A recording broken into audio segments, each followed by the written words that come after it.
Welcome to the Third and Central podcast, the only podcast dedicated solely to the University of Louisville baseball program. This is Matt Sefcovic, and as always, I'm joined by Terry Pennington from Inside Louisville Baseball, live from Omaha. Terry just escaped the monsoon, got back to his hotel to hop on with us.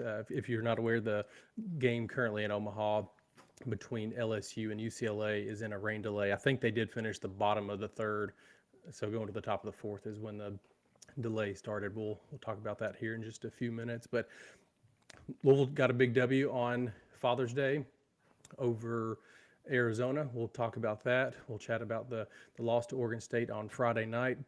But nonetheless, Louisville is one of the final six teams standing in college baseball right now. So that's got to be a really good feeling for Coach Mack and his crew and Louisville fans in general. I think the excitement right now across social media and in the stadium, you can see it's as high as it's ever been around the baseball program. So we're going to chat about all that stuff.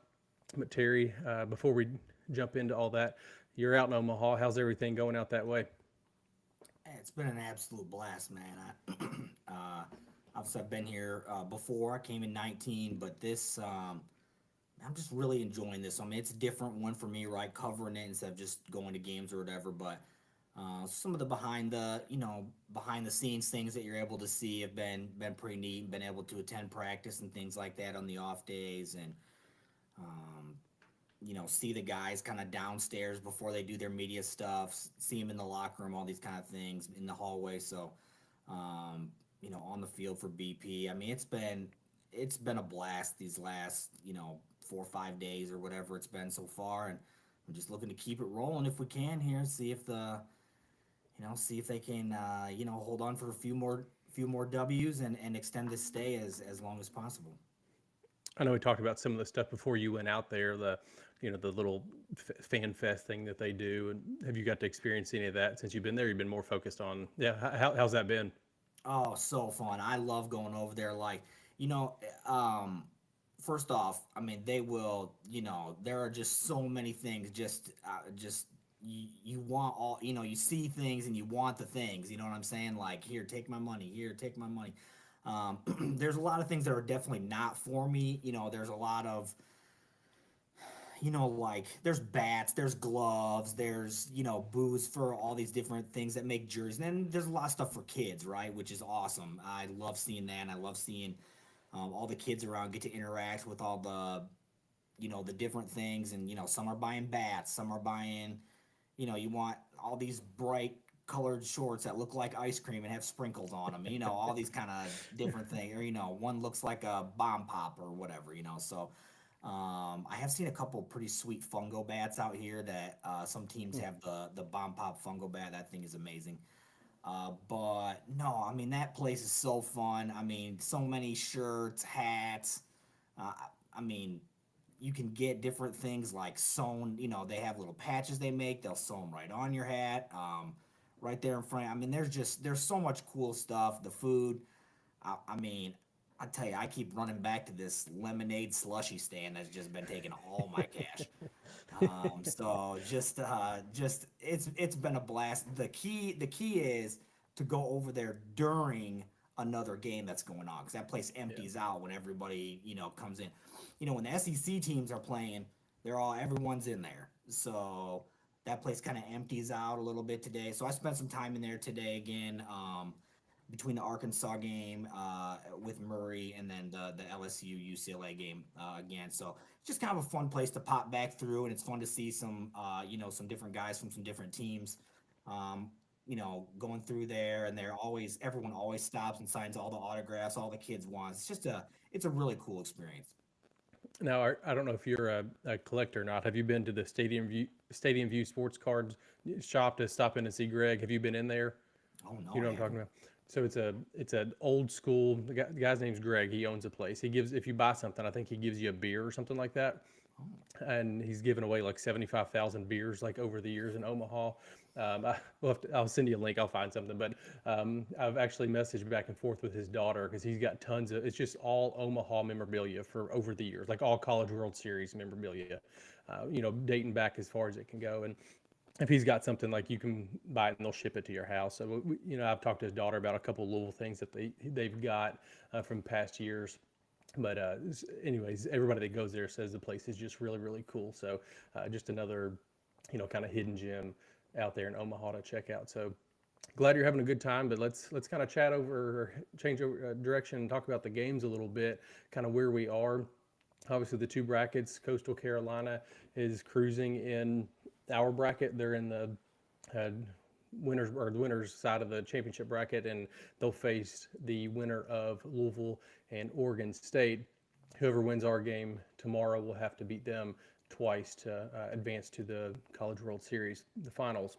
In the other bracket, you've got right now you've got Arkansas, who's in the losers bracket. They beat Murray this morning, which I hated to see that. Threw a no hitter against them.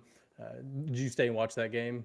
Oh yeah, yeah. Yeah. It was. I mean, I wasn't able to make it from the very beginning. Louisville had practice at noon for about an hour and a half, and we did some media, and then I drove over there and saw about the last 5 innings or so. Um, just and it's I mean something you'll never see again.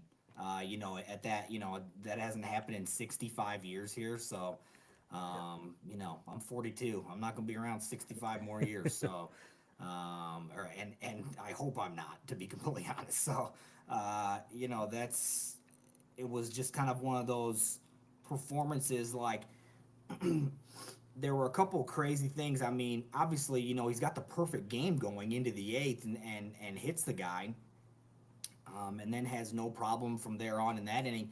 And then they get that weird, I don't know. I mean, they ruled that the guy stuck his arm out, but it looked from the overhead camera like, I don't know. It didn't look like he was moving it to me. I mean, he was still Yeah. clearly inside the box. I don't know, but either way, 19 strikeouts and a no hitter. I mean, what can you say about it? I mean, there'll never be a pitching performance like that probably in the history of the College World Series again. I know that I think I saw that somebody had a 21 strikeout performance, but it was in like a 15 inning game or something like that at one point way back in the day. But just a special performance. I was so happy that I decided to go over there because I was thinking about waiting for the night game, and so I was really happy that I went over to catch the end of it. I think they said it was the third no hitter in College World Series history. Like you said, it had been 65 years since it happened before. So I mean, it not something you see every day. And like I said, I hate to see the Murray State run come to an end, but man, what a special end to the season that was for Dan Skirk and his crew, and what he's kind of built down there at Murray State. So glad to see another in-state school making it there with us. So they'll take on the loser of LSU and UCLA whenever that game finishes. It's currently in a rain delay. I had it pulled up a few minutes ago. I think UCLA was winning by a couple of runs, if I'm not mistaken. I don't remember what the score was, but I think LSU UCLA was was up, I winning. think. LSU was up. Okay. But anyways, whenever that game does finish, it's going to be when it starts. It'll be in the top of the fourth. So they still got a lot of baseball left. So one thing to keep in mind, if they do play that thing in the morning, it could fluctuate Louisville's game time a little bit. So we no really official word on that yet, but that's one thing to keep an eye on. Louisville currently scheduled to play at 2 o'clock, which we'll talk about, but it wouldn't surprise me if there's a shift in the schedule, especially if they're not able to get that in tonight. So whichever team loses will take on Arkansas. Big thing for Arkansas today is you got a guy that does throw a no hitter, and when you get in the losers bracket, man, you don't have enough arms. There's not enough arms in a bullpen to get out of a losers bracket, and using one in a full 9 inning game, that's a big advantage that they'll have going forward. Yeah, it's a huge advantage for them in that losers bracket for a multitude of reasons. Number one, their side of the bracket doesn't have an off day as they move forward, so they have to come right back and play tomorrow. And two, I'm assuming that they would like to try to finish that. We'll wait and see what the announcement is, but I'm assuming they'd like to finish that UCLA LSU game and roll the loser back of that game in tomorrow night to play to keep on schedule. And so somebody's going to have burned their bullpen potentially a little bit tomorrow in the early game. And so, Arkansas, look, really tough to battle back from when you lose that first game. But they may have set themselves up to give themselves a good opportunity to try to get deeper into the tournament, even though they lost that first game. And if there's anybody in the field that can do it, I think Louisville can do it too. I think we've got the makeup to do it, and where we are in the top bracket, you've got the days off and stuff like that. But Arkansas, I mean, they've got the bullpen to get back in this thing. So a lot of baseball to be played, but I think Arkansas is a team that could climb right out of that losers bracket into the finals, and it really wouldn't surprise me one bit. So let's talk about how Louisville got where we are currently.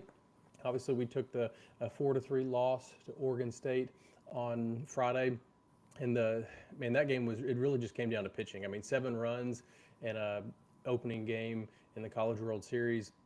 That's a testament to pitching staff on both sides. 26 strikeouts combined. The two teams left 17 batters left on base. So, I mean, there were opportunities. I mean, you could go up and down the lineup and say, well, Louisville should have done this. Louisville should have done that.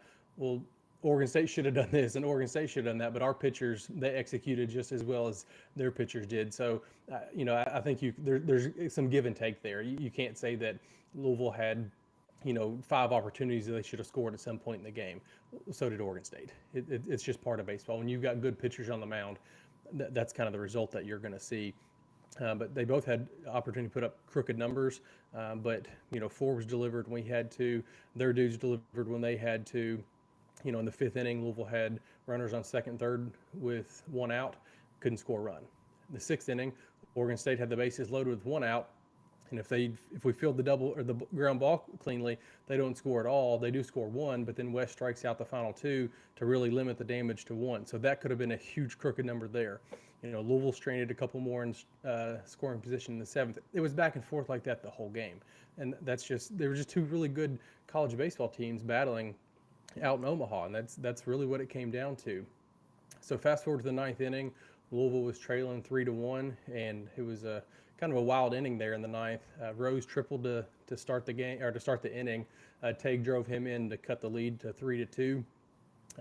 Tanner Shriver comes in to pinch run, and he was thrown out at second, which was unfortunate. But we've talked about this all year long.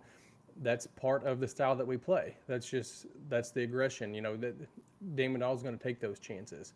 It is what it is. Then Alisea reaches on an error, this is one of the craziest plays I've seen in baseball in a long time. He hits a ground ball. It's thrown away from the first baseman. There's an error there. The catcher backs up the throw like he should have, picks up the ball, and when he goes to throw it, it goes behind him. It goes backwards about 10 feet. He has no idea where the ball is. Meanwhile, Alisea slides into second and then takes third because of that. And then Kamayu drives him in the next batter to tie the game. And we'll talk about Kamayu a little bit more, but man, what a College World Series he's having, and he just continues to deliver. And then obviously we know in the bottom of the 9th inning, Arquette singles, and then Turley drives him home, and we'll talk about them again here in a little bit because we're going to see him again tomorrow. And those are 2 just very, very dangerous hitters. We saw that on full display Friday night. Those guys, they can beat you, and they end up doing that on Friday. So, I think it was Turley hit the ball down in the left field corner. Zion did everything he could to kind of keep it in front of him and get the ball in, but it's too late, and the Arquette was able to score from first base and walk off the cards 4-3. So I love the fight that we showed. I think it was we've seen that all year long. We continue to battle till the end, and we're down a couple runs going into the 9th, but we didn't quit. Love to see that from this team. But Terry, you were out there. Kind of give me your thoughts on what you saw being in Omaha. Yeah, first off, the atmosphere was electric. So fun to just kind of be in there and feel it. I'm 5 feet from the surface down there. It was unbelievable just to watch that pitcher's duel unfold in those first 3 or so innings. The guy, it was, first off, it was great pitching for starters, but number 2, I would be remiss if I didn't say that the Shadows had, it didn't have something to do with it. I think It both was both staffs or coaches or collectively they all talked about it. everybody talked about it in the post game, on both sides, and so like the thing was each side's pitcher was benefiting and each side's offense was having a hard time, and so what what guys were seeming to say after the game was early we should have gone earlier in the count after balls because or trying to hit the baseball earlier in the count because you got it you got later in the count and the guy's going to spin the baseball and you had no chance to pick that up in those shadows, and so something guys should have tried to and I'm not talking about us, I'm just saying in general. I think both teams probably felt like they should have taken a little bit of a different approach at the plate in those first 3 innings, just from not being able to see the baseball when it was spinning. And so, if you had a fastball, you really had to take advantage early in counts, and because otherwise it was just a swing and miss fest. No one could pick up the baseball, and the pitchers benefited. Like I said, both sides. It was a phenomenal pitchers duel there for a minute, and you as you rallied off kind of some of the things that happened, there were a lot of inflection points in the game. Yep. Where you felt like this could get away from us here a little bit. You mentioned the bases being loaded, and yeah, we got a chance to get out of that unscathed, Yep. and I think Alisea just got a little ahead of himself. Yep. And he never does that. So what you gonna do? That's was his third, fourth error of the whole season. Yep. It doesn't happen. And so it looked like he just was trying to make the play before the ball got to him. And that's what happens. But credit Justin West. He was up for the challenge. And it's so easy. We've talked about it, all season long, how easy it is to just kind of let things unravel on you when, as a pitcher, when something behind you doesn't go right. And to see him just like keep his head about him and just get back to work, kept us right in that ball game at that moment, and gave us a shot. And I think that was really what the key was like to me while you're watching the game happen is, can our pitchers keep us within striking distance, basically. And they did a phenomenal job of doing that. And as look, they took advantage. They got that run there on the error. So they took advantage of some of ours. We took advantage of some of theirs later in the game. And there's a few plays I'm sure that some of the guys would like to have back. You could see after the steal attempt. You could see it right on. I could hear him obviously and see him. See his reactions in the dugout as he's in there. I'm literally there, right there. But he knew he got a bad jump. He was. They reviewed it. It was a good tag, but Yep. he was out. And I will say this, and this is not meant as a slight in any way to anyone who's come in to try to do this job throughout the season. But something that is missing in Louisville's lineup is a guy off the bench to steal a base. Because the guys to steal bases are on the field. Mm-hmm. And we've typically had throughout, you could go on throughout the years past of, there's just been a guy that could pop in and grab you a bag if you needed one. And we just don't really have that. Like I said, we've got a ton of guys that play, every day that can steal bases. But, I think coming into that, don't get me wrong. I think Tanner was the right guy to try. I think he was 3 for 3 on the year. And I know that that's not very many attempts, but he hasn't got a lot of opportunity to be out there to do so. And so, you think maybe he is the guy, but it just wasn't a good jump.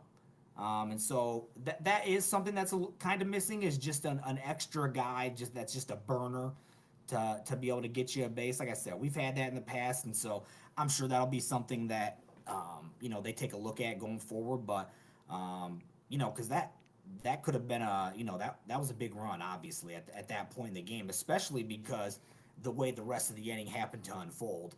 And then you get to the ninth, or you get to the bottom of the ninth, excuse me, or there, for Oregon State, and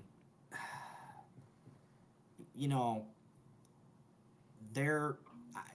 Look, I read some, you do it too. I read it. There's a lot of, oh, well, why did you leave that kid in? Listen, clearly, if you're someone who is asking, why is he the kid that's being left in the game, or something to that effect, I mean, just tell me you haven't watched him all year. I mean, because that's exactly what you're saying. If you haven't watched him all year, then just be quiet. I mean, trust me, man, there are a lot of people jumping on Twitter that just started watching this baseball team 2 to 3 weeks ago. If you're getting any kind of information from them, or following whatever they say as though they know what they're talking about, then that's on you, because you should know better. But that's the dude you want with the baseball in that situation. Did he give up a couple hits? Yes, he did. Was he pounding the strike zone? Yes, he was. That's baseball, man. I mean, what do you want him to do? Pitch around him? I mean, Arquette is going to be a top 5 pick. Mm-hmm. I mean, what more can you say? It's a great hit. And the next one on the double in the corner, I will say this. I would guess if Zion had to do that over again, he'd probably try to play it a little bit differently. Yeah. I understood what he was trying to do, for sure. But if the play's not made perfectly in that way, that's the result. That's what happens. And so forcing yourself to make a sliding backhanded play. And again, he thought, I do want to emphasize, if he fields it clean, it's all good. But that's a really, really tough play. And it obviously did not allow him to get anything on the throw. And then the play unfolded as it did. Now, if he fields that ball clean, they don't even send that guy home. I mean, it was a close play anyway. So if Zion gets that ball clean, they don't even send him home, and so you don't know how that unfolds. It was a really tough play, and so what are you gonna do? He did the best he could. He did what he thought he needed to do in that situation, and it didn't work out. And so, I mean, that's life. That's sports. That's baseball. I mean, that's how it goes. And so that one didn't go our way. And that was unfortunate because, we get walked off in Omaha, and, you find yourself in the loser's bracket. A couple things I want to kind of touch on that you talked about there. One with Zion, defensively, he's looked really, really good this weekend. He made a diving play. He made the double play. The guy he threw out at tagging from second to third against Arizona on Sunday. He's played left field really well.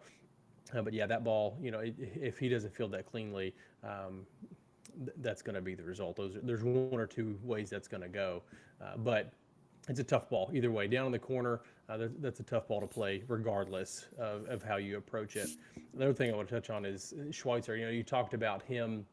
Is he the guy? Is he not the guy? Not coming from you, but, we saw it all over social media. He was the guy when we beat Vandy at Vandy in the regional down there. He threw the ninth inning. We had a 3-2 lead. He that was fine. Biggest 3 innings of the game against Miami on Sunday. He threw those innings, and it was fine. He was the guy for that inning, or that's who should have been on the mound. So anybody that thinks otherwise, like you said, just hasn't been watching a lot of Louisville baseball, because he was the dude that should have been on the mound at that point in time. So that's kind of how the game against Oregon State on Friday went.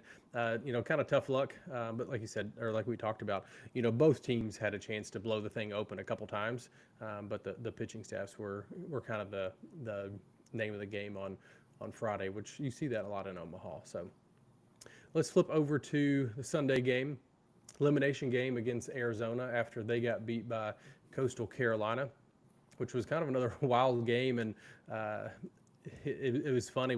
I was watching the game, and I kept going back to Terry. You've talked about for a long, long time now, Tony Pluta, the closer for Arizona. You mentioned it many a times on a couple different episodes about how their closer and how good he is, and hasn't given up a run since April 1st, I think it was. And they bring him in the game, and I'm like, oh gosh, we got some momentum here, like things are going, we're finally getting something to go our way. And then here comes Tony Pluta in the game. So we'll talk about him in just a minute, but I want to start with the pitching staff, because again, to give up 3 runs in a game in Omaha, our pitching staff really had everything going for them. Eberle gave up 3 runs in 3 2/3, and after that, that was it. Arizona couldn't score. Daniel Levitch came in, threw 1 1/3 scoreless, and then Tucker Biven came in, and man, he was elite on Sunday. He threw the final 4 innings. I think gave up 5 hits, no runs. Arizona really didn't have a ton of any chances. He really kept them at bay for the final 4 innings. I've never really got nervous that it was going to get out of hand. But like you said, you talked about West and Oregon State. Tucker kind of provided the same thing against Arizona. It's like, it's a close game. We just need the bullpen. We need the pitching staff just to give our offense a chance to get going. Don't let this thing get out of hand. Just hold it within a run, hold it within 2 runs, because we're going to hit the ball. It's just, when are we going to hit the ball? And Tucker did just that, and he did it for 4 innings, and he did it exceptionally well by throwing 4 shutout innings of baseball. So offense was able to get back in it and do their thing and pick up a win. And I think it starts and ends with what Camayo did at the plate. 4 hits, first Louisville player to ever record 4 hits in a College World Series game. So kudos to Camayo. But I didn't want to jump to, I know there's a lot of game I'm skipping over, but we all kind of know what happens. I want to talk about the 8th inning, because that's really when most of the action started. Louisville trailed 3-2, put up a big 6 spot, which ended up being the final score of 8-3. So we get the first 2 base runners on, 1 by error, and then I think it's Eddie King Jr. Laced a ball up the middle, and then in comes Tony Pluta. He's the stopper of the year, first team All-American, hadn't given up a run since April 1st, I think it was, and Louisville didn't stop there. They had 5 hits on him, the most he'd given up all season long. Put up 4 runs. Only one of them was earned because they had some errors and stuff like that. But really just, hit him exceptionally well compared to what he had been used to the rest of the season. Everything seemed to be going our way. You had Garrett Pike on third base. I'm assuming there was a missed squeeze sign or something in there, maybe he read something differently. I don't know, because Pike kind of broke for home, and a bunt wasn't laid down, so he gets in a rundown, and he's going to be out at home. And I think it was actually Pluta that had the ball that drops it, and Pike scores when he would have been out. So just everything seemed to be going our way. We hit the ball very well, obviously, but we finally got those breaks that we had been looking for, that you and I have talked about on here. It was, I think, one of the most refreshing things to me was Lucas Moore in that 8th inning. He got a single. He'd kind of been in a slump, but he got a single, stole a base, and then he scored on Matt Klein's single. And I think just getting him some momentum and seeing like how valuable Lucas Moore is to this roster. We saw that just in that short, 5-6 pitch sequence. Single, stolen base, scores on a single. Like, that's it. And he can change the game so fast. And he'd been in a little bit of a slump. It's part of baseball. It is what it is. So I'm hoping he can really carry some of that momentum over to Oregon State tomorrow. So one other thing they talked about on the broadcast, I believe I heard this correct, and I looked it up, and I haven't been able to find anybody that said this was incorrect. But they said on the broadcast that Arizona was 36-0 this year when leading after 7 innings. Yeah, that's and true. Now they're 36-1.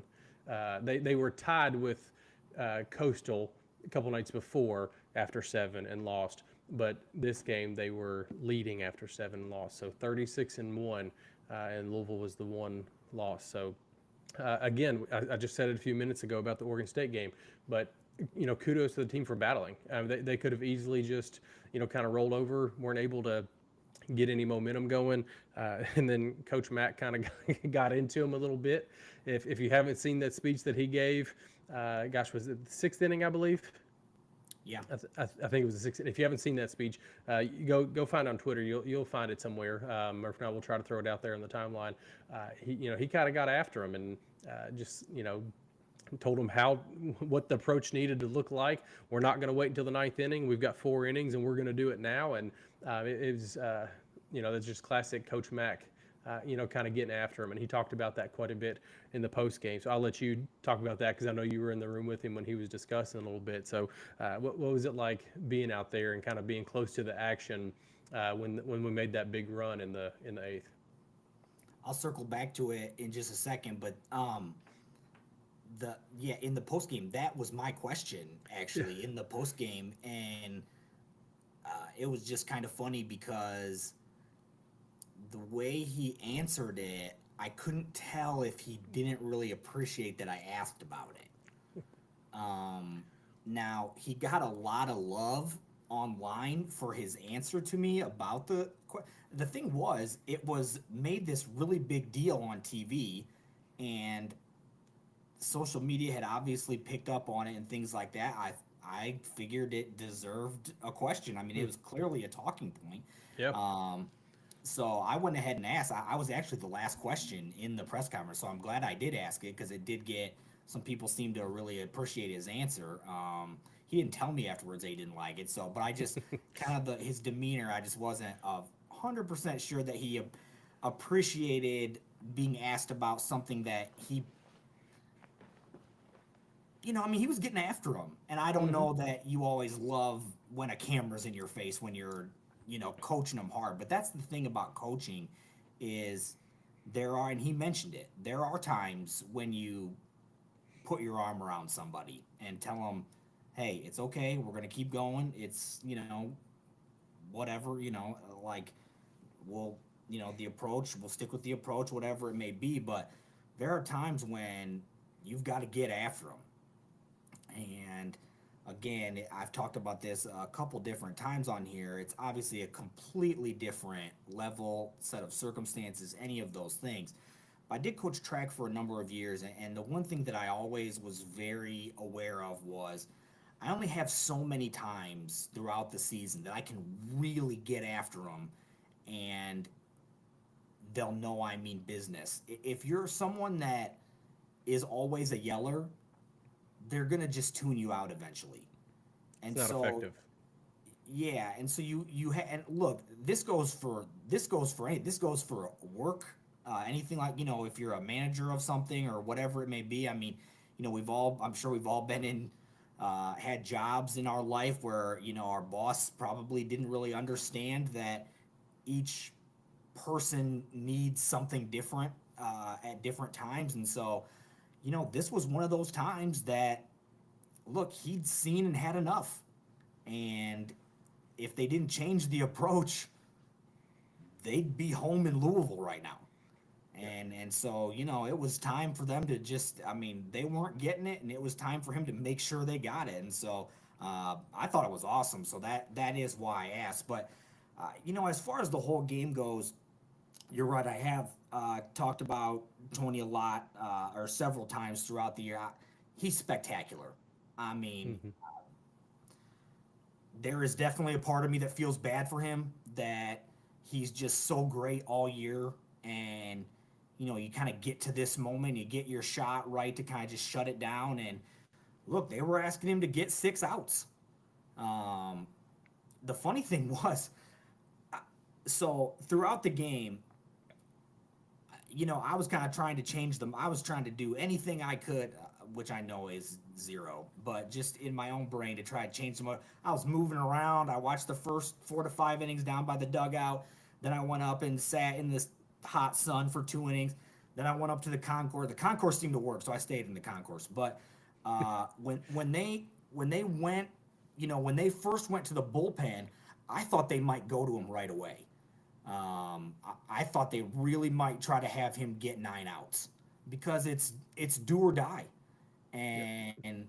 and so they go to a they go to a I'm gonna blank on this kid's name, whoever they brought in first, but I mean his ERA was near 6, Yep. and his WHIP was high, and his batting average against was like 267 or 276. One of the I'm gonna be dyslexic on that part, but um,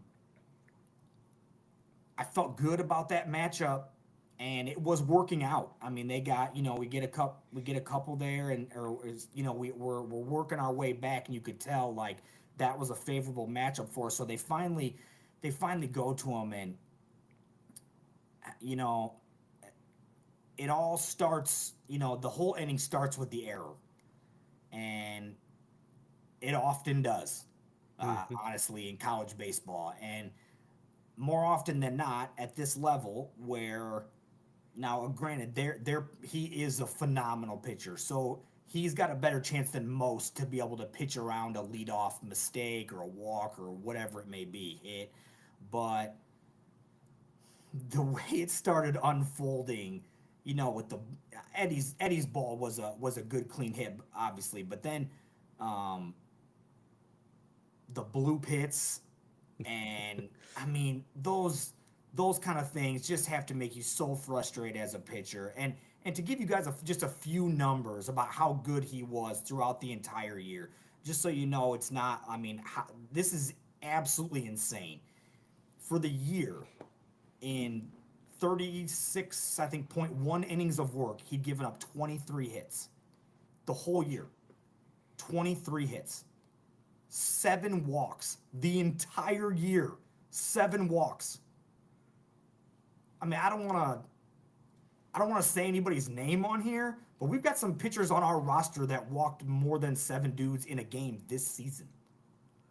Um, so I'm not saying that to disparage anybody. I'm just trying to let you know, like, that's how amazing he's been. He's that guy. Like, if you are a fan of a major league baseball team, you want your team to draft that dude a month from now. He is going to be a pro, and he is going to be a great one. His ERA, I think, was 1.23, and his WHIP was .83. That is stupid. I mean, that is just so ridiculous how great that kid is. And like I said, I honestly did feel bad for him. I just to be that good and to have it unraveled on him, and it unraveled very quickly. And like I said, the blue pits, one falls just inside. Zion's falls just inside that line, and 2-run score, and then like you said, you've got the drop at the plate. You've got a squeeze play for another run. I mean, like, it just, like, anything that could go wrong if you're Arizona went wrong, and anything that could have gone your way if you're Louisville went your way. And you mentioned Lucas Moore. I 100% agree. I just he's such a great baseball player. There's almost the list of things that he can't do on a baseball field is very, very small. And I think that he obviously knows and recognizes how important it is to the team when he's on base. Zion talked about it this week. When Lucas is on base, when Lucas gets a hit, it's a double or a triple because he's going to steal second, and he might also steal third. I mean, it's Hmm. basically a run. If Lucas gets on base, it's basically a run. And that steal, I mean, the guy's just holding the baseball, just not paying any attention. I mean, just standing there holding it. And by the time he turned around, it's too late. He's too fast. Hmm. Um, I thought today at practice it was really interesting. I mean, Coach Mack was really stressing some small detail things about running the bases.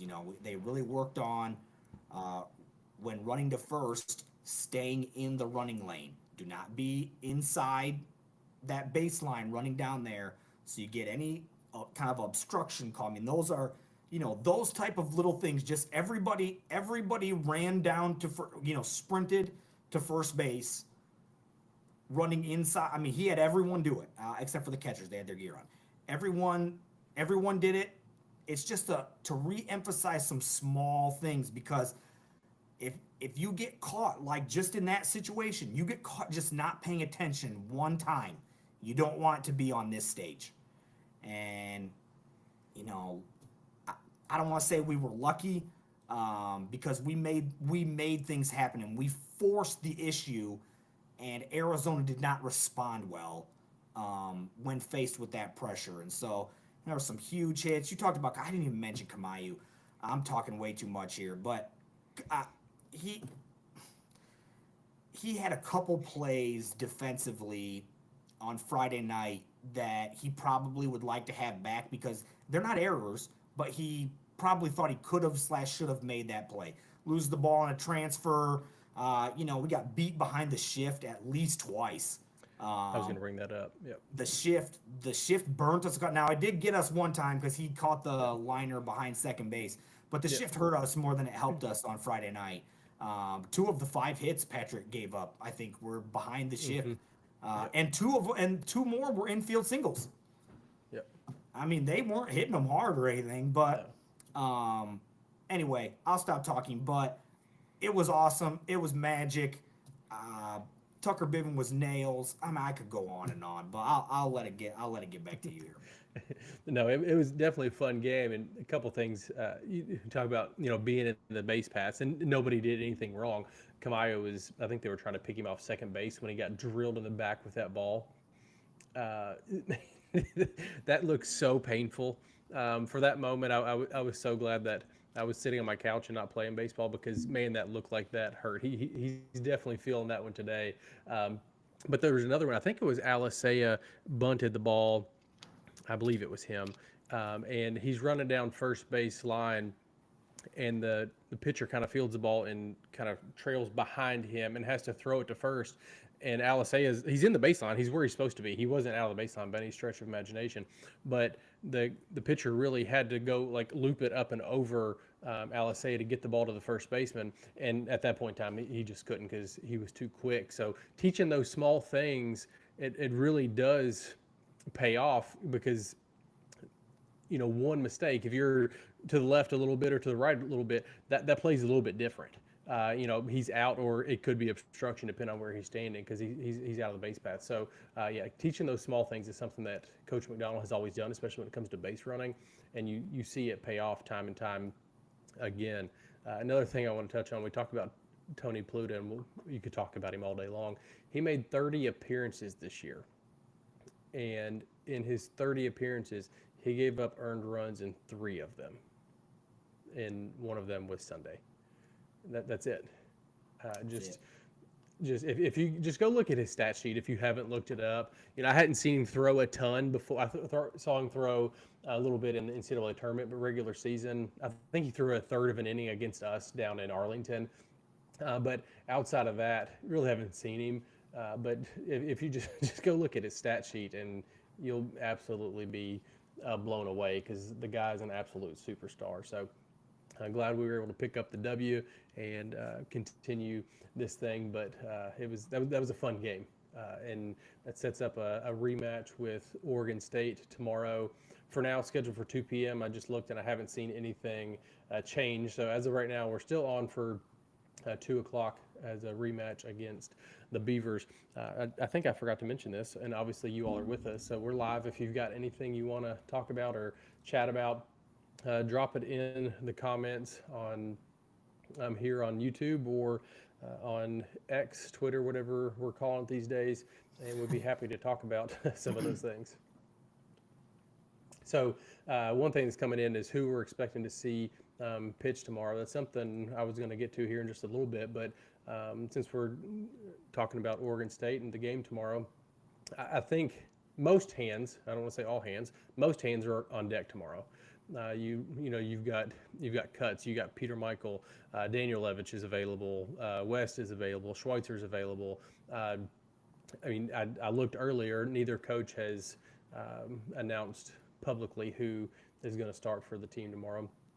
What are your thoughts, Terry? I know we haven't seen Peter Michael throw in a long time. I know the staff, they've tended to like cuts out of the bullpen, but he's obviously started plenty of big games in his career, so he's got the makeup for that as well. What are your thoughts if how we Yeah, approach it tomorrow? yeah. So I asked Brennan today if about him start because I knew I wasn't going to get a straight answer from Mac, and I don't even bother asking Roger. Um, but they were saying they didn't know for sure. Right? Yeah. The same answer you get all the time. Oh, Roger got to go over he's going to go over the matchups. Um, I talked to Peter Michael, on Friday night after the game. He was one of the guys they were drug testing, and let me tell you, the NCAA, man, get it together with the drug testing. These kids, their drug test, I think there were 5 kids being drug tested Friday night after the game. I mean, they're in there for like an hour or more after the game's over. You know how hot it is and how much they sweat. Those guys aren't ready to take a drug test at that point. I mean, the bus left them. They've got to find rides back to the hotel. I'm trying to think of who else there. Klein was in there. Tig Davis was in there. No, Justin West. Justin West, I think, might have been last. I mean, he was still in there. I think when everyone else had finally come, just ridiculous. I mean, I've been drug tested at the end of some championship events and things like that.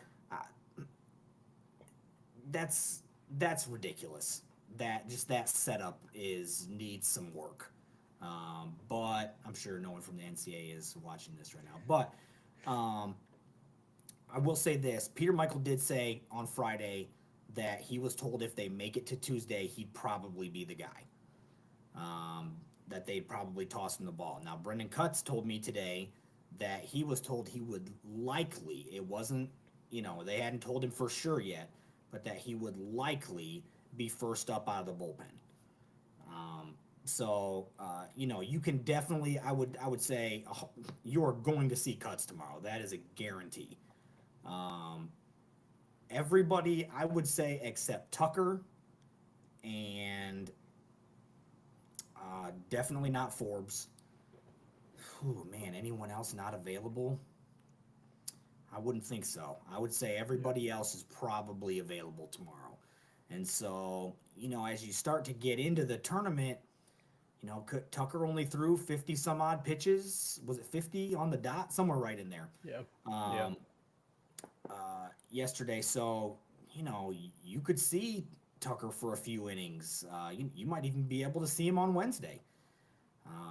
How fast would they, as you flip forward, how fast would they be willing to bring Forbes back? Could you see him on Thursday? Would you throw him for a few innings Wednesday if you needed to? I mean, it just, if you need outs, you got to go to your best arms. And so, there'll be some decisions to be made as that, as far as that all goes, if you're able to win tomorrow. But everybody except those 2 guys, I would say, is available. And Eberle. I'm sorry, I didn't mention Eberle. Eberle. Yeah. Eberle also not available. Really quick, just because I talked way too long about other stuff, but I did want to make sure I mentioned, Ethan Eberle, really big stage for a freshman to run out in an elimination game. And I don't know if it was nerves or not, with a couple hit batters, and they found some CNI singles off him, some balls that just bounced 3 times through, and found their way through. But man, that kid settled down really nicely after that, and gave us a chance. And I just, it wasn't his best performance, but he steadied himself, and I just really, really liked the composure that he showed out there to just whatever they kind of talked about or whatever after that first inning in the dugout, and he just kind of seemed like he just was able to take a deep breath and let's reset. And I thought he was really, really good after that. And as far as Bivin goes, that right away, he comes in, and White had done a great job the inning before. and was struggling to find the zone there for a minute to start the inning. They go right to Tucker. That first pitch, he gets the pop up right back to him. And the next one, I mean, I don't know what Arizona. I, I don't know what the kid's name is that was on base, but I mean, that was one of the cardinal sins in baseball. I mean, trying to tag up with it right in front of you. He was 10 feet from the base and he was tagged out. I mean, he hadn't even started, he hadn't even thought about starting the slide. That was really goofy, but you got to give Zion credit. I mean, he threw a seed. That thing was on the money, and I mean, Jake was able to just kind of grab it. And, I mean, he ran up the line, and just tagged the guy. I mean, very strange play. I mean, they had an opportunity for an inning to kind of like try to really separate themselves, and they were the ones that made the mistakes. And I think that's the thing. Like, when another team is making mistakes, you have to punish them. You cannot let them off the hook, and Louisville didn't uh, on Sunday, and that's why they're getting ready to play another baseball game tomorrow. Yeah, and I do want to talk about. We talked about Zion a little bit earlier, and that we haven't seen his arm a ton this year. He hasn't had to show it off, but when he did, like you said, the guy had no business running. But I was impressed with his arm. I mean, he put it on the spot. I mean, he hit Jake right in the chest with it, and like you said, Jake didn't even stay at the base. He ran down the line, between second and third to tag the guy because the guy had absolutely no business sliding whatsoever. But that you talk about that, when tomorrow's game, if they give us those opportunities, we have to capitalize on those. Oregon State is a different team than Arizona, and anything that we're given tomorrow, we have to take advantage of that. So I think that's going to be a real key to the game tomorrow afternoon or tomorrow night or whenever this thing eventually gets played, because it looks like rain is heading to Omaha again tomorrow. It looks like we do have some comments coming in. Kevin says that it is cuts that's starting tomorrow. They've announced it to the team internally. I'm not sure, but that could be the case. Somebody asked about Oregon State's pitching depth. I found some information on their pitching from a guy that covers them, because I'm not an expert on Oregon State baseball. I can tell you that for sure. So I used my resources and found a guy that does cover them. And the three names that he mentioned for tomorrow are James DeCreamer as a possible starter. He started game 3 against Florida State in the Supers. So he's a potential option. He's made 14 appearances this year, only 3 starts, one of them being at that point in time their biggest game of the season, with the season on the line against the Noles last week. But he's 3-0 with a 5.34 ERA, 3 starts, just 28 innings. So my guess is probably if they get a couple innings out of him, couple 3 or 4, that they'll probably be really happy. He's not a guy that I would anticipate going long into the game, but it's Omaha. That anything can happen out here. Nelson Keljo, I hope I'm saying that correctly. He's another name that was mentioned. He's made 10 starts this year, 3-2 with a 3.74 ERA. One thing that kind of stuck out to me when looking over his numbers, he's walked 32 batters in 55 innings. So if we see him, there's big opportunity there to get some pitches on him, his arm, and be patient. Another name, he mentioned 3. The third one is A.J. Hutcherson. He's 3-0 with a 4 ERA, and he's made 23 appearances this year. So I don't think he'd made any starts when I was looking over their numbers, but those are 3 of the guys that he kind of said you will see them tomorrow. Again, that's I'm going off a guy that covers them. That's kind of his expertise. So DeCreamer, Keljo, Hutcherson are kind of the guys that they anticipate we could see tomorrow. So looks like we've got about almost 800 people out there watching. So anything you want us to chat about as we kind of get to the end of things tonight, drop it in there. Bivin threw 53 pitches. So, like you said, this is the time of the year that the pitching staff, the coaching staff has the ability to kind of get creative and, run guys back out there after a day or two's rest. So I think we'll definitely see that from Coach McDonald and Coach Williams tomorrow. Offensively, we saw this team. We're going to be familiar with them a little bit. Arquette, we talked about him earlier. The Athletic projects him as the number one player in the draft this year. I mean, that right there, I mean, that tells you all you need to know. Jim Callis at MLB.com has him at the number 6 player in the draft. Um, Again, it's that right there. He's hitting 353, 18 home runs, 65 RBIs this year. Just put up some silly numbers. Gavin Turley, the guy that drove him in on Friday night to got the game-winning hit, he's not far behind. He's hitting 350 with 20 home runs and 69 RBIs. But as a team, they hit 291, which isn't that doesn't pop off the paper, right? So it seems like they're pretty top heavy, but at the top they're elite. Those couple guys are as good as they get. So I think we've talked about this before. I think we could see this thing being a high scoring affair.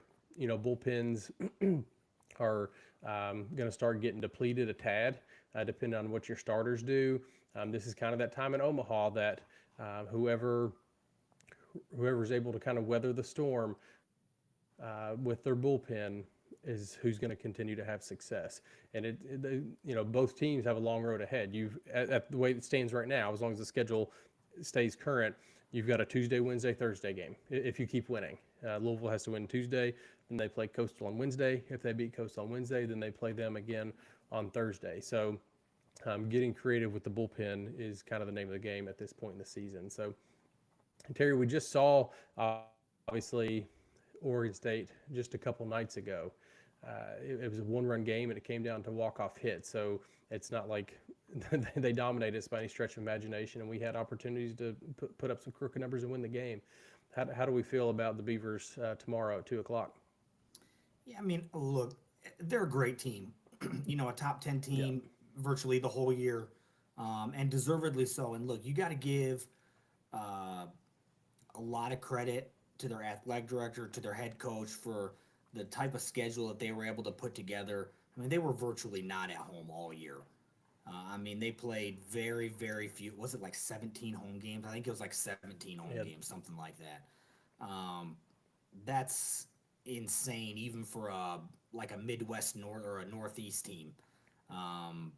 You usually get more home games than that. And so, I know Michigan plays, more home games than that. So, with them going independent, they put together a monster schedule that had them ready to go. Look, they're in Omaha. I don't want to say mainstay, but I mean, they're one of those names that you expect to be around come late, the middle of June. And on Memorial Day weekend, you're going to hear their name called likely as a host most of the time. And it's a really hard place to go and play. They've always got arms. They've always got how many middle infielders can they have drafted in the top 10 just over and over and over again? It's insane. All from Corvallis, Oregon. Just wild.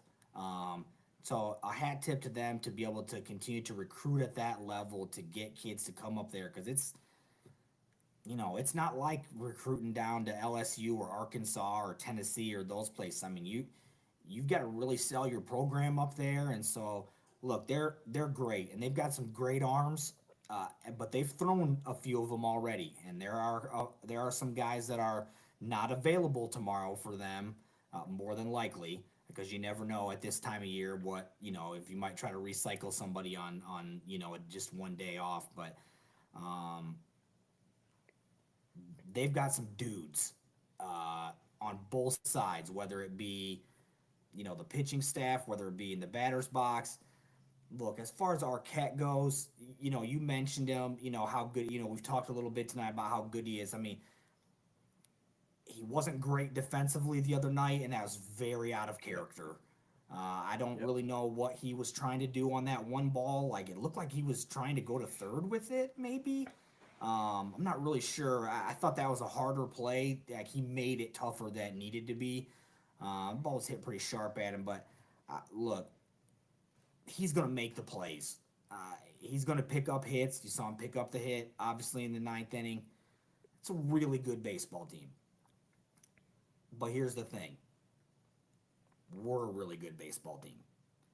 And we've got dudes. And although I think they have 6 guys with 10 or more home runs, I believe I have that correct. That Oregon State has 6 dudes that can hit the ball like that. But here's the thing: unless you hit it in the corner, in one of the 2 corners here, it's not going out. I mean, unless you really, really get one. I mean, it's just not going. There were a few balls struck over the last few days that I thought were gone, but off the bat, and they were like 3 feet from the warning track. I mean, not even close. It just is not traveling out there in those gaps and into straightaways. So if you can get one down the line, it'll go. We've seen a few of those, but the ball's not traveling like that, and so you've got to be able to stay. From a hitter's approach, you got to be able to get on top of the baseball, to be able to drive the ball, be able to get it, be able to get the ball, be able to get the ball down. And so, man, I like our lineup. I like the positive momentum that we're feeling going into tomorrow. I thought about that yesterday was, okay, we're coming off a win going in, and whoever we're going to play is coming off a loss. Like, is that an advantage? I don't know, but it's not a disadvantage. That's for sure. Right. And so, I, the same way that it has all year, the same things we've talked about all season, the same things Coach McDonald and the whole team preach. I mean, we talked to Kamayu today after practice. I mean, he's run through Coach McDonald's phrases with us out there. Pitching and defense. If they take care of the things they can take care of, they'll win tomorrow. Pound the ball in the strike zone. What's Coach Rogers been telling them, right? The 17 inches. That's the key. Those 17 inches. Pound the strike zone. And the defense, you mentioned it early. It's been really, really good. Really, this whole postseason run for the most part, but it's been really good out here in Omaha, and I look for that to continue tomorrow. I mean, if the guys love playing defense behind pitchers that are pounding the zone, and so you're going to get that from Cuts and some of the other guys that follow, and so I will say this: it's going to be quick hooks tomorrow. You're not going to get much. You're not going to get much leeway, because with the season on the line and with most everybody available, if it's not going well early, you might be back in the dugout quickly, because I think he'll continue to search for somebody that can really step up and get the job done tomorrow if it's not going that way early for somebody. You talked about the ball not flying out there, and I want to touch on that since we're talking about the pitching a little bit. I want to say it was Jay Johnson in one of the LSU games, and I could be wrong on that, but I'm pretty sure it was Coach Johnson down at LSU.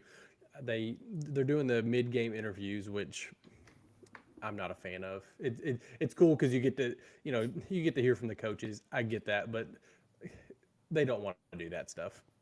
None of them do. But the reporter says, I think it was the Arkansas game. They've hit a couple balls that at your park would have been home runs. How do you feel about your pitching staff? He's like, well, I'm glad we're playing in Omaha. Because, like you said, the ball's just not traveling. And unless you really just pull it right down the foul lines, the ball's not traveling whatsoever, which I think plays well to Louisville, because we play a lot of small ball, right? That's what we do. And like you said, Oregon State, they play the long ball. They've got a bunch of guys that can hit it deep. So obviously they beat us on Tuesday, so they did something. But we definitely could see that as an advantage. Breaking news, I'm reading this from the chat, so haven't confirmed. LSU and UCLA has been postponed until tomorrow. They will start at 10 a.m.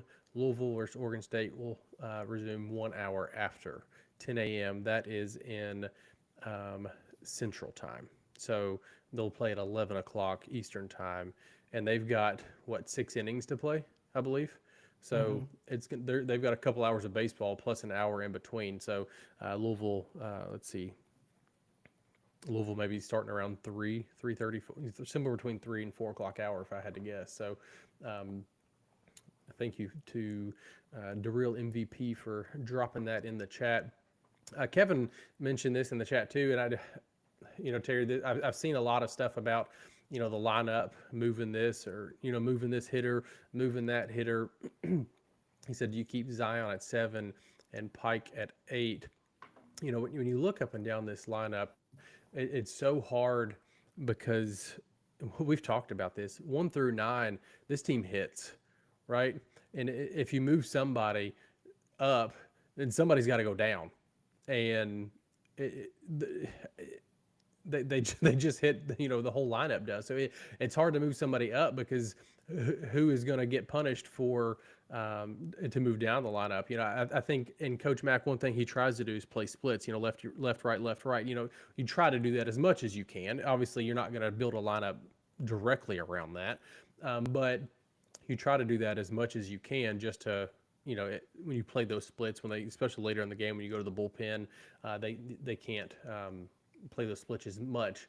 What are your thoughts on the lineup? Because I think where we are at this point in the season, my opinion, it kind of is what it is, and I don't think I would toy with it a whole lot. Well, do you mean the one that we rolled out on Friday or the one that we rolled out on Sunday? I guess either. I mean, do you have a preference on which one they play? Well, I mean, I just, he maneuvered it around a little bit for Sunday and dropped some, like you said, dropped some guys down. I mean, he mentioned it today because we asked him about it today after practice, and he kind of mentioned, will you stick with that? Will you stick with, or will you, revert back to kind of what you liked against Oregon State on Friday? And he said probably some sort of a hybrid is what he said that he would probably come up with for tomorrow. The thing about it is, how many. It's so crazy to look at the lineup, like you mentioned, and look at where like Tag and Zion are hitting, and you're just like, this is insane. But I love the idea of if if Alex is feeling okay in terms of like, hey, I can handle some more at bats. I'm feeling a little bit better health wise. Can I get some more? I'm good to get an extra at bat or whatever each game, because over the course of a weekend they were probably saving him 3, 4, 5 at bats by dropping him down in the lineup, and I think that was the whole point. Just keep him a little fresher if you can. At this time of the year and the way he's swinging it, you move him back up the lineup, and I think that's the right move. After those two guys as your table setters up there, and by the way, for the record, I mean, your 9-hole hitter had 4 hits on Sunday. So I mean, what are you gonna do when that happens? I mean, and look, is he gonna get 4 hits again tomorrow? Probably not. But is he gonna go to the plate with as much confidence as he's had all year? Absolutely. He's clearly seeing it really well. Juggling the rest of that lineup in there with those other 6 guys, I wouldn't want to be the guy that made that lineup up. I mean, because you could slot virtually anybody anywhere to give them to either protect or get protected by somebody else. So whether you want to bat Zion in front of or behind Tag or whatever the case may be, same with Monroe and Eddie. Kind of one of the things that everybody seems to wonder about, where do you slot Garrett? I personally I think that they're probably going to slot him back down farther again tomorrow, if I had to guess. But I always really liked him up in the lineup. He's a great doubles hitter, and that fits this lineup. Now, he obviously, he struggled a little bit on Friday night. And so they dropped him down the lineup, and he was better yesterday. He did he was. Sometimes I think it just takes some of the pressure off. You know what I mean? Like, hey, just be you. You don't have to do anything else. Just be you. And I think that's kind of the same thing that I was talking about earlier with Lucas Moore. When you're struggling just a little bit, You're gripping the bat a little tighter. You're thinking, I gotta do this. I gotta get on because I gotta be the guy that gets it going. You don't gotta do anything extra. No one on this team has to do anything extra. Just be themselves. That's enough. Look where they are. I, Look, let's be real. Half or three-quarters of the people that are watching this right now wrote this team off 3 weeks ago, if you were even paying attention then. And so the ride that these guys have taken everybody on has been spectacular, and it's because they're just being themselves. Everyone's just doing their job. You're a pitcher, pound the strike zone. You're a hitter, move the baseball. Yeah, I mean, you're on defense, just make the play. You don't have to make the special play, just make the play. You don't have to make some special, just get the easy out. We saw that kind of start to unravel on us a little bit against Vanderbilt in the one inning where things started to get away from us a little bit when we're just trying to do a little too much and you just try to force it. And you don't have to force it. You're here for a reason.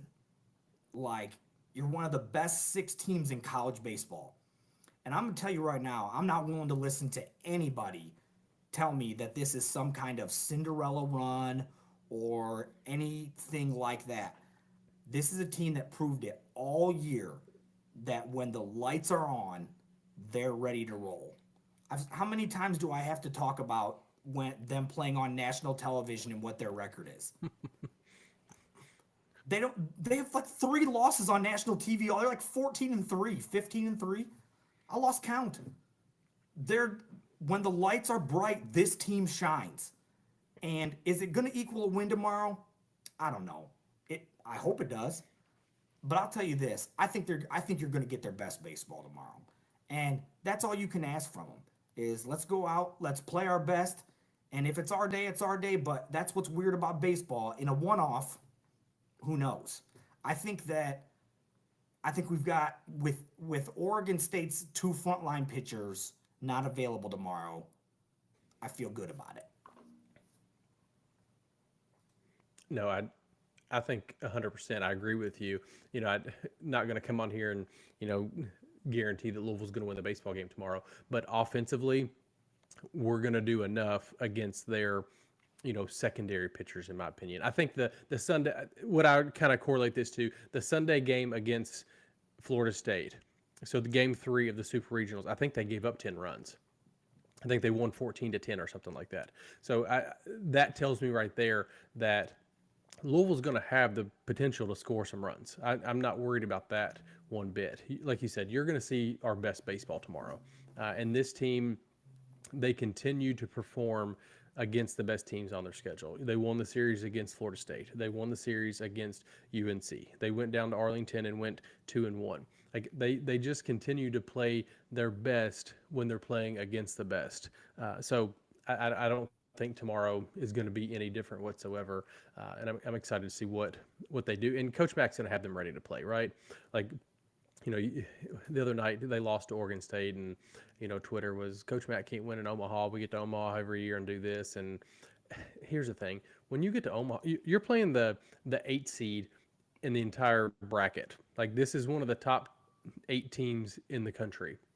Like, yes, you may lose the baseball game. Like, they're one of the best teams in the country. Like, they have to lace them up and throw strikes and hit the ball too. It's just part of playing the game. Yeah, I mean, I'm gonna be honest with you. Like, I saw some of that stuff out there, and again, if you're tweeting that, I mean, just like, first off, I mean, it's your page. Do whatever you want with it. It's your own page. But I mean, if you want to if you're tweeting stuff like that out, all you're doing is letting people know you have no clue what you're talking about. How many 0-2 does Louisville have in Omaha? Is it 1? I think 1. I mean, they finished 3rd in the country the last time they were there. What are you talking about? Like, they go there and they can't. What are we talking about? They show up there and can't. They got third in the whole country the last time they were there. I mean, for a fan base that, like, and this is. Look, man, I'm about to jump up on it again here for a minute, but like and I'm talking about my soapbox, but like for for a fan base that like embraces really the idea that they're like a basketball school. When was the last time they were good at basketball? As good as the baseball team has been over the last decade. When? You can't name me a time. And don't count this last year, because congrats on your 18 wins in that ACC. Who cares? That doesn't matter. When you played anyone who was good, they weren't good enough. That's what I'm talking about. And yet everyone gets, and this is the point I'm trying to make. And yet in a season like that, and I'm not saying they were a bad basketball team. That's not what I'm trying to say. They were a good team, but they were an average basketball team. And yet everybody just was all in, threw all their chips behind these dudes, and we're back. All the Pat Kelsey glasses. Everyone's got their Kelsey glasses as their avatars, and Cardbirds Duncan as all their things. Flame out in the first round because they're not good enough yet. And I'm not saying that they're not gonna be. They are gonna be. Pat Kelsey's the dude. They will. I'm not sure if he's gonna win a national title because that's very hard to do. But like, they're gonna be in contention with Pat Kelsey at the helm. That's not what I'm saying. What I'm saying is everyone jumps behind the basketball team and the football team that are a little above average. They're good teams, but they're not contenders. And yet you have this baseball team sitting here that's a legitimate contender, and you guys just, you look for the negative things. Why? What kind of, I can't understand it. Number one, these kids deserve better from you as fans. Fans, by the way, in quotation marks. Because you drive out here to Omaha to watch games when they're good, that doesn't make you a fan. It makes you a fair weather fan, and literally fair weather, actually, because the weather's good. This team deserves people to be behind them game in and game out. And I said it the last time we did this podcast, I'm going to say it again.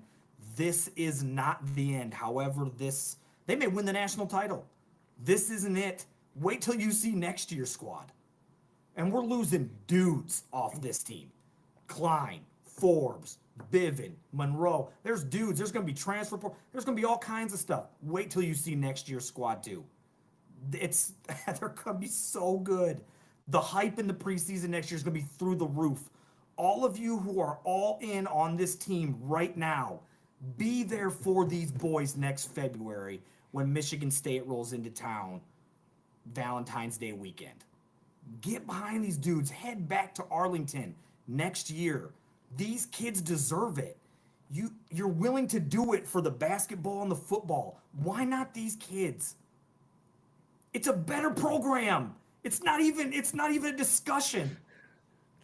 I'll hear none of it. I love Kelsey. I love Brom. These guys are great coaches, and they have good programs, but they're not Dan McDonnell, and they're not this baseball program. Period. Okay, I'll jump back off. No, I think we talked about this before we hit record tonight and hopped on this live, and we talked about a little bit on our episode, I believe last week, or maybe one of the episodes before, when we talked about, fans wanting to expand Jim Patterson Stadium, and it needed to be bigger, and it needs this, and it needs that. It's not going to get this, and it's not going to get that until fans show up. When we show up 3 games a year in the super regional, or a handful of games if we host a regional, you can't justify that. Like, this team deserves fans to show up in a February game. They deserve fans to show up in March, April, May, and it's not happening. You love the support, obviously. I told you about this before we hopped on too. Dan Skirka, head coach at Murray State, he talked today after the game, and he was in tears, talking about just the run that they've been on, and thanking the fans for, spending thousands of dollars to follow his team out to Omaha and support them out there, and, the send-offs at the hotel and all the money they spent on hotels and food, just it goes on and on and on. But they couldn't get 100 people to come to their games at home, but they had a couple thousand fans in Omaha. And it's the same frustration that I think you're hearing from Terry right now. It's like, why can't we support these guys when they're literally in our backyard? Like we've got a Final Six team in college baseball that plays in our city. We could watch them whenever we wanted to, most of the time for free. Okay, most of the time you don't pay anything to walk in the stadium, and it's just not happening. And another thing that's frustrating to me, we looked the other night at season tickets because we're thinking about moving where we are in the stadium. Just because my son, we need handicap seating. We try to find somewhere else for us to sit, and I was shocked at the number of tickets that are not available at Jim Patterson Stadium. So somebody's buying them. They're just not going to the games because there weren't many tickets available for us to purchase to move our seats. And I love our seats. We're the 4 seats right behind home plate, right up against the press box. Like we can lean up and almost give Sean Moth a high five. Oh, yeah. That's where we are. We got the padded, nice cushion seats, but we just need to move for him. But you got the big bucks back there, huh? With the big donors. But we love the seats; they're great. You can, it's a good. There's not a bad view in the ballpark. You know that. I mean, it's anywhere you sit in there's a good place. But I was shocked that there just aren't many tickets available. So that being said, if you're buying those tickets, go to the games. Like we've got a damn good baseball team right here that deserves our support, and we're not filling the stadium up. And I think Josh Hurd would love to have to make a decision to expand that stadium, but right now that decision really isn't under consideration because we're not forcing him to make that decision. And the one thing that I always think about when I talk about like the football and stuff, and again, I'm not saying don't support those things. That's not in any way, shape, or form what I'm saying. And I'm not saying that those aren't good programs. They're good programs, but they aren't this program. The only program on campus that is this program is the volleyball team, period. And people show up in droves to, believe me, my wife loves that volleyball program. You practically can't get into the LNN Center. I mean, because it's basically too small for them. I mean, just in terms of meeting demand. But I mean, anytime they play away from there, we go. I mean, anything that's been at the Yum Center or over at the Expo Center, we go to all that stuff. But I just keep coming back to with football. People are willing to go. And again, I love football. Love it. I grew up just outside of Ann Arbor. I mean, you think I don't love college football? I mean, it's religion. But like, you'll go in November and sit there in the cruddy weather and watch them play some dumpy Duke team, or who else is terrible in the ACC besides all of them? Boston College. Yeah, Boston College.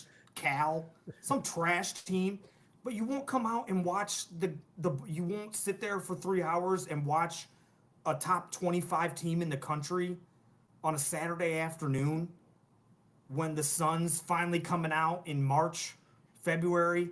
I don't know, man. It doesn't make any sense to me. I've never got it, and it drives me out. And like you said, half the games are free. You don't have to pay $1. You don't have to pay a single dollar for over half the games. There's only 17 home games you have to pay for. And we talked about the ticket prices. You can get berm seats. A berm season ticket is $62 for the whole season. That's stealing. That's it. Yeah. $62. I don't know. I just want, I know that I'm probably just speaking to a wall, but it just doesn't make any sense to me that this program doesn't get the support. And I want to do everything I can. I will continue to do every single thing I can to just like campaign for this program, campaign for these kids, campaign for this coaching staff, because they deserve it, man. And if you don't think they do, look at where they are. I mean, the proof is in the pudding. Isn't that what they say? Well, Terry, we could probably talk about this. Said that. I'm sorry I said that. I shouldn't have said that. Well, no, we could talk about this all night long. Looks like we're almost 11:40. We've got about 915 people in here, so appreciate everybody listening to Terry and I rant and talk about college baseball and everything that's going on with the Cards as we kind of roll through Omaha. So just kind of refresh, and we'll end this thing up. Looks like tomorrow the game will start at 11 a.m. They've got about 6 innings to play, if I believe correctly, and then Louisville will start 1 hour after that game is over. So we'll be back at some point to talk about how we fare against Oregon State. Hopefully it's a W and we keep this thing rolling against Coastal Carolina, who I would love to play. Love their team. I hate to play Coastal Carolina because that's a damn good baseball team, but I think it'd be a fun matchup, and I think Louisville's battle tested. So curious to see how they match up against them. So Terry, like I said, you're out there in Omaha. You're doing the thing. You're covering the team more than anybody else, posting all the videos and letting everybody know what Coach McDonald, the coaches or players are saying after the game. So I kind of plug yourself so everybody can know where to find you after the games through this week and beyond, really, so they can kind of catch up to what's going on behind the scenes. Yeah, just super appreciative. I continue to gain followers and things as the run goes. So just really appreciative of anybody that follows and continues to pay attention. I know that again, it isn't football, it isn't basketball. I do understand that. So I know that it's never gonna be those things, but I do really appreciate anybody that follows along. You can find me on X, Twitter, whatever you choose to call it, at InsideVille BSB, VILLE BSB. Anything, I try not to blow your timeline up too much. It's just every half inning I try to kind of run it down, and I always tag players and things so their families can find things easy. As far as the after game stuff, anything, home and road, I haven't missed one in over 3 years. So every appreciative of the coaches and the players for always being gracious with their time with me. And obviously it's a little different here. We're not allowed to video in the press room, so I do go in there to ask questions, but I just am able to download the file and then post it for everyone that still gets to see those things. I know that the locker rooms have been available. If people want that content, please let me know. I have not been going in the locker room after games. That's kind of like, I don't know, just as a former athlete, that's kind of sacred to me. Like, I don't want to, especially after the loss, I didn't want to just go and like shove my phone in players' faces. So, I think again, it's just like a relationship thing with me. Like, I just don't want to, that's just not kind of how I want to do it. So, but yeah, Inside Louisville Baseball on YouTube. If you'd like to subscribe and like things, that's always appreciated. But yeah, it's not just this, it's the high school stuff. I've missed a lot. I missed a lot of high school baseball. I'm thankful to do it, by the way. Thankful to miss all the high school baseball the last couple weeks, but I was planning on going to Indy this week to see the MPL. That's not happening. So, I try to run down all the recruits as well and do all that stuff. So, but again, super appreciative of everybody that follows. Appreciate you, Matt, and the guys at the State of Louisville for just allowing me to be on here and have this platform and hopefully just give you guys a little bit of behind the scenes, look at the program.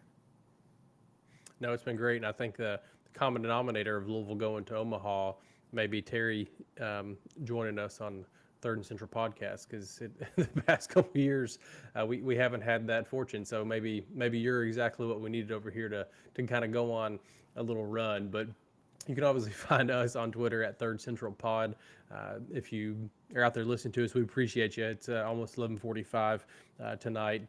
So you all spend a lot of time with us this evening. It looks like we've got almost 930 people in here. So just really appreciate everybody. This team, I think Terry and I can speak for him when I say this. Our biggest goal is just to reach as many fans as we possibly can, because these players deserve it.